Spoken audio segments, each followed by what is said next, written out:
Janet Capillo, 32 years old. Lubong Mindoro. Lumabas ako dito sa Manila dahil nagpagamot ako sa amin sa Mindoro na nagkaroon ako ng sakit na sabi, tumor and cancer daw. Nalaman ko dito sa Manila, sa PGH na yung sakit ko na cancer is stage 4 na daw, sabi ng doktor. Sabi niya, tatanggalin na daw niya yung aking mata, yung cheekbone, in yung aking alang-alang. Pero hindi ako nawala ng pag-asa dahil higit pa akong, sabi ko gagaling ako. May isang lumapit sa akin yung tita ko na sabi niya may gamot daw siya na para inumin ko para sa kagalingan ko. Yung Santi Pure Barley. Tapos nun, nag-take ako nun, una yung capsule. Nag-take ako niyan,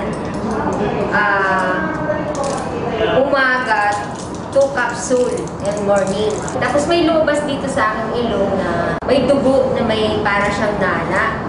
Yun. Lumabas siya sa ilong ko nung uminom ako nito, capsule. Sabi ng tita ko, sabi ng kapatid ko, siguro tita, mas maganda yun. Sabi, meron pa kaming mas maganda yung powder. Ito yung powder na tinitake ko dahil sabi nila, kailangan daw i-mega dose ko. Dahil ngayon sakit ko, cancer stage 4. Tapos nung tinake ko siya, morning and evening ko siya tinitake. Tapos tuloy-tuloy lang yung inom ko, umaga, hapon. Ito na lang pinagpatuloy ko. Wala namang binibigay yung doktor ko na ibang gamot, kundi ito lang yung ininom ko. Nalaman ko napang ko sa sarili ko na nagkaroon ng magandang improve yung hitsura ko ngayon. Nawala yung nararamdaman kong mga sakit-sakit, pati yung okay na yung mata ko yung naging okay na. Dahil dito sa Santi Pure Barley. Nagpapasalamat ako. Binigyan ako ng Santi Pure Barley na maganda para marugtungan yung pangalawang buhay ko. Morning! Welcome to San International. Nandito kami ngayon para interviewin o usapin ang isa sa mga prominenteng kwento dito sa Barley. Kasama ko namin ngayon si Janet Capillo. Hello, Janet! Galing pa siya ng Mindoro para magkwento kung paano nakatulong ang Pure Barley Cure sa kanyang naging karamdaman several months ago. Ito may sa head office at dinadaw tayo ni Miss Janet. Kamusta, Miss Janet? Okay naman po. At okay na yung pakiramdam ko. Naging maayos na yung mukha ko, pati yung mata ko. Yung Pure Barley ko talaga napakaganda sa kalusugan.